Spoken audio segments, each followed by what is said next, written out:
Yes, yes. Amy, Klobuchar, it's fine. We did fine in the debate. Absolutely. Them peasants don't know what hit them.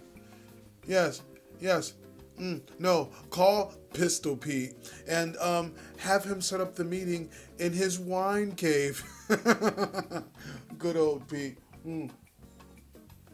Look, look, look. I don't know why they keep harping on this Medicare for all. Who the fuck cares? Oh, yes. Make sure you call some more of your billionaire friends. We need to pass Biden, that old blowhard. Uh huh. Yeah. Don't be shallow and pedantic. Of course. No, no. Look, I have the perfect idea. I wrote it while I was in my wine cave. We just need to copy more of Andrew Yang's policies, and we'll be good. Yes, yes, I do all the writing for Pete. Yes, that's correct. Uh huh.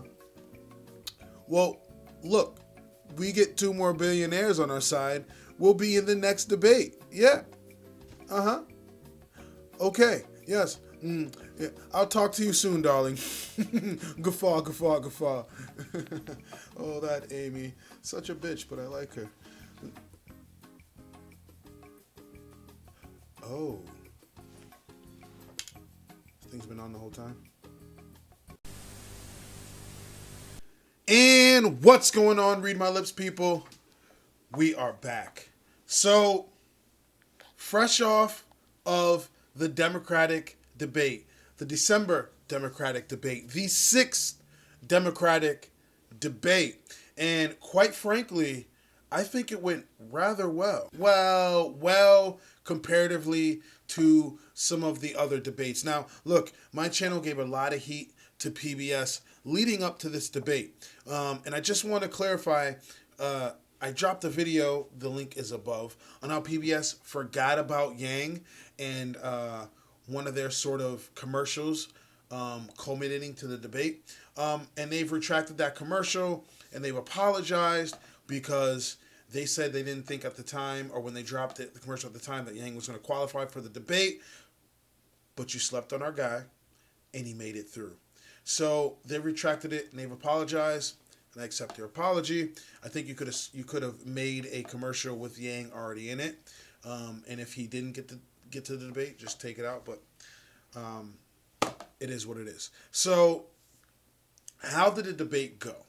Well, I have a couple clips with some of my favorite parts of the debate involving Andrew Yang. Now I know there's a couple more I could have added, but these are some of my favorites, and I think we should take a look at them, and I'll sort of give a response after each one. But I will say, some people were satisfied with PBS and how they dealt with Yang during this debate. Some people weren't. I think comparatively to some of the other ones, they didn't do as bad as I thought they would have. They did have some cringe questions with some of the other candidates. And as far as winners and losers go, I'd say the biggest loser is Pete Buttigieg by far, and everybody else either broke even or did well, which we really needed people to flop. But if I chose a winner, I'd say it's Bernie Sanders and Andrew Yang. Again, I know a lot of my audience aren't Bernie Sanders supporters, but again, he's in my top three. We're all allowed to have top threes. So yeah. I'd say Bernie and Yang are definitely big winners of the night. They did really well with the audience, got a lot of audience applause. Yang obviously is incredibly funny. He knows how to play to a crowd. Very witty and quick on his feet. And those are all non-substantive things. But when you're in a room full of people, you don't want to hear crickets. And Yang did really well with talking to them. And as far as substance and policy goes, he nailed every question on the head. And I think if there's anybody that is looking at Yang and they don't quite know if he's a top tier contender, then they're in denial. This is it. He's cream of the crop. He's playing with the big boys at this point. I think he even made reference to that, how people are wondering, like, how is he up here with all these guys? You know what I mean? So, and gals. So, I'm going to talk about some of the clips, and then we'll sort of finish it off with Yang reflecting on the debate itself. So, let's start. Mr. Yang, I didn't hear a specific answer from Mr. Steyer. Can you outline specific steps that the government should take to help integrate these young people into the workforce and into their local communities? I would love it. I have a son with special needs. And to me, special needs is the new normal in this country. How many of you all have a family member or a friend or a neighbor with special needs or autism? If you look around, most hands went up.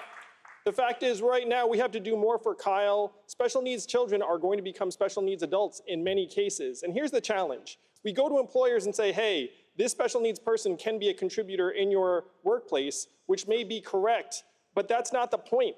We have to stop confusing economic value and human value. We have to be able to say to our kids and Kyle that you have intrinsic value because you're an American and you're a human being. We're going to put a freedom dividend of $1,000 a month in everyone's hands, which is going to help families around the country adapt. And then we're going to take this burden off of the communities and off of the schools who do not have the resources to support kids like my son and make it a federal priority, not a local one, so they're not robbing Peter to pay Paul. I want to switch topics to you, Mr. Yang. A new question.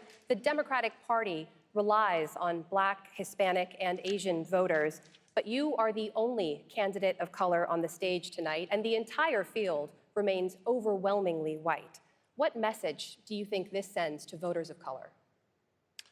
It's both an honor and disappointment to be the lone candidate of color on the stage tonight. I miss Kamala, I miss Corey, though I think Corey will be back.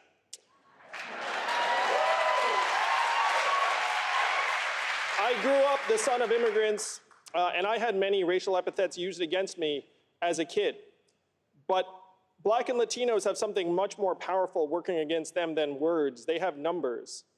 The average net worth of a Black household is only 10% that of a white household. For Latinos, it's 12%. If you're a Black woman, you're 320% more likely to die from complications in childbirth. These are the numbers that define race in our country. And the question is, why am I the lone candidate of color on this stage? Fewer than 5% of Americans donate to political campaigns. You know what you need to donate to political campaigns? Disposable income. The way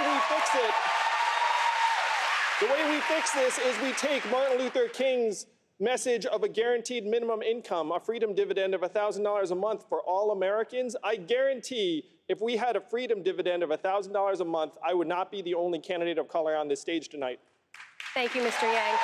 So, Yang's answer on him being the only candidate of color on stage. Now, they're referring to him as that. He's referring to himself as that.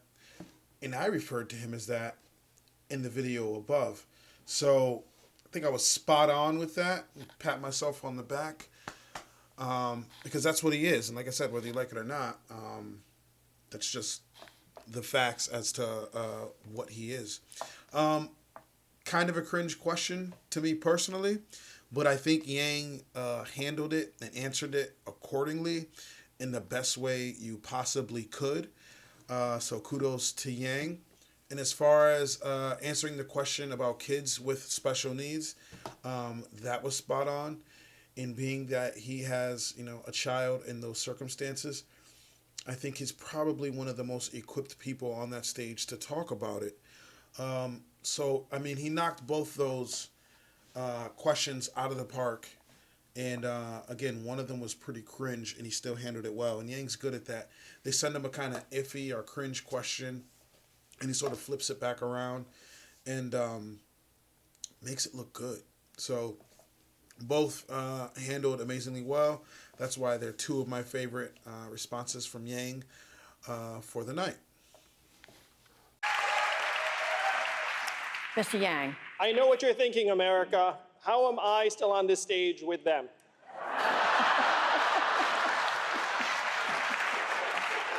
Our campaign is growing all the time because we are laser focused on solving the real problems that got Donald Trump elected in the first place.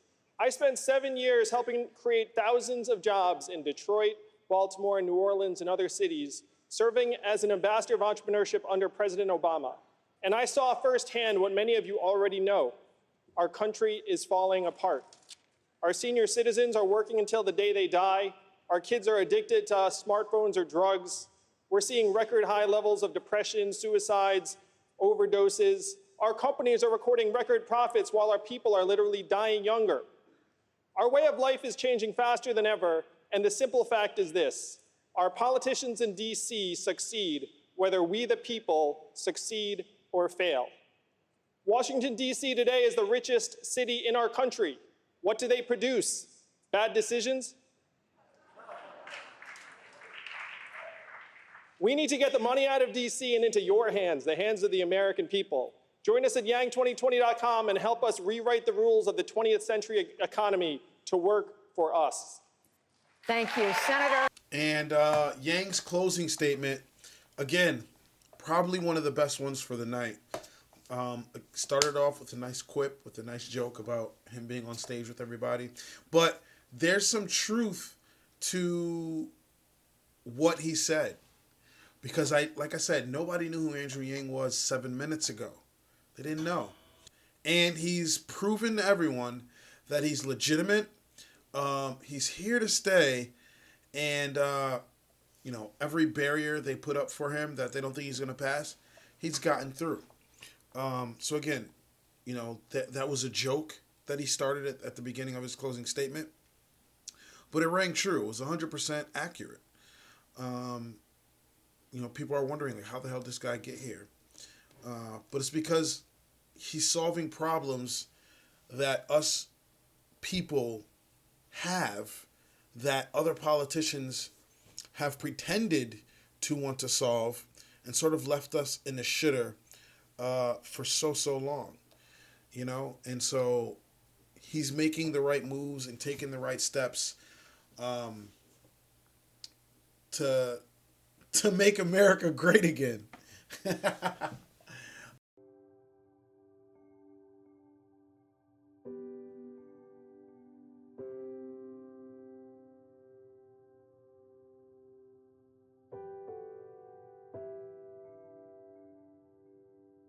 No, to make America the place that, it has the potential to be. And with UBI and with his Medicare plan and democracy dollars and everything that he's been, setting forth and showing us, he's the man with the plan. And I think people realized that during this debate. I think that the audience realized that. And I think everyone on that stage they all liked Yang. But I think all of them grew even more of a respect for Andrew Yang. Quite frankly, I don't think he's had a bad debate. It's only gotten better and better and better. And, he's good. He's good. Dude's a rock star. He also had, sort of a reflection on how he performed during that debate. He spoke to PBS. We're going to take a look at that. That's right. Andrew Yang, thank you for joining us. Briefly, I want to ask you, this was the smallest debate so far. I asked this of Tom Steyer also. Do you feel like you got more time in this debate or no? Do you feel like you were able to do more? How do you feel about your performance? Well, I definitely feel like I got more of an opportunity to speak to the American people, so that was great. Still want more. Still believe there's a lot to my platform that people haven't heard about, my vision for the country, and the fact that we're going through this fundamental economic transformation, but I thought it was certainly an upgrade from previous debates. Okay, thank you. I wish we had more time, but we really appreciate it. This is just like the debates. I'm just kidding. PBS is great. Watch PBS all the PBS time. Don't great. watch any other network. Just Thank PBS. you. Just an open shout out for PBS. Thank you, Andrew Yang, for joining us. Back to you. My man even gave him a shout out. He gave him a shout out. I don't know if they necessarily deserved it, but Yang is a benevolent leader, and he gave that to him. So, again, I don't think PBS did as horrible as a job as I expected. I don't think they were the worst as far as the debates hosting goes. Could we have wanted more? Sure. Like Yang said, he wanted more, speaking time himself. We all want Yang to have more speaking time. That's obvious. But for what it was, It wasn't horrible. And I do think he's one of the winners of this debate. I think the two big winners were, Yang and Bernie. Biden held his own, surprisingly. Warren held her own, even though she's dropping fast. She's on the decline.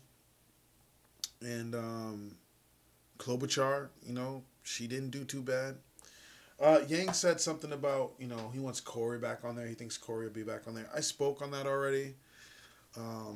Again, you can click on the link above to watch that video. But I only want Corey back on that stage if he earns it. Let's not skew the rules in favor of Cory Booker just so he can be on stage. Like, that's not... They wouldn't have did that for Tulsi. So that's... I don't know. To me, that doesn't sit completely well with me. It doesn't sit right.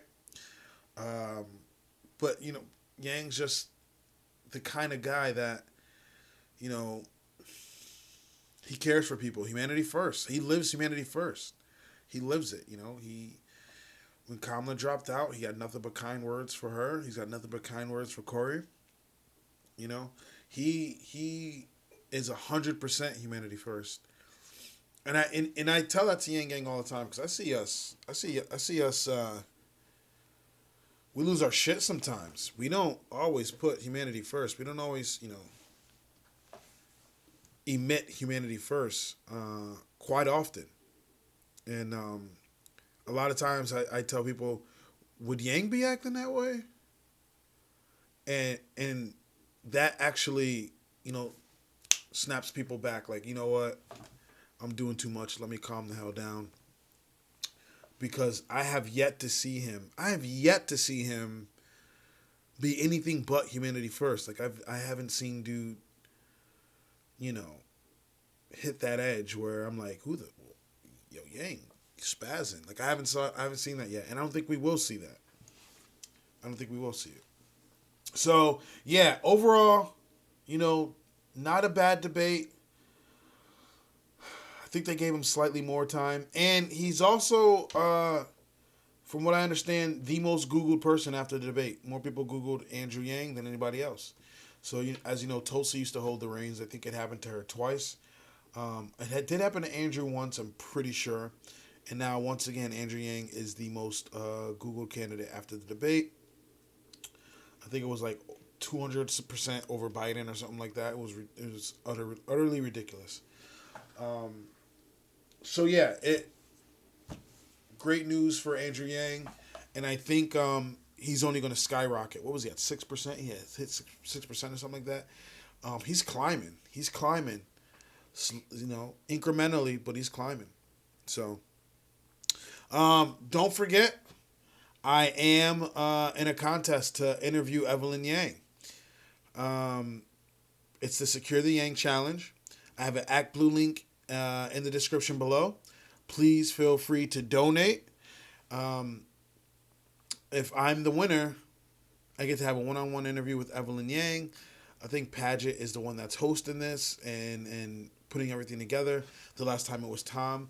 So please, if you want to see me interview Evelyn Yang, donate to the Yang campaign in the ActBlue link in my description below. So if you like what you see, if you like what you hear, please like, comment, and subscribe. I really appreciate it. If you don't, let me know in the comment section why. I'm always down to talk about it. Also, I have a Cash App, a PayPal, and a Venmo link in the description below as well. Please feel free to donate to my channel. Every little bit helps my channel grow. Hopefully, I'll be talking to you guys soon. Have a good one. Peace.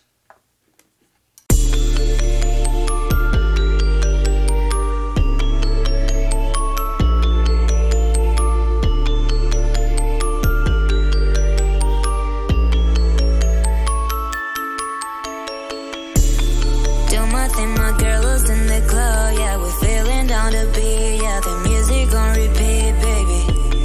I don't care, no one like you, don't leave me. I know that you can feel me, we're dancing with my bling bling.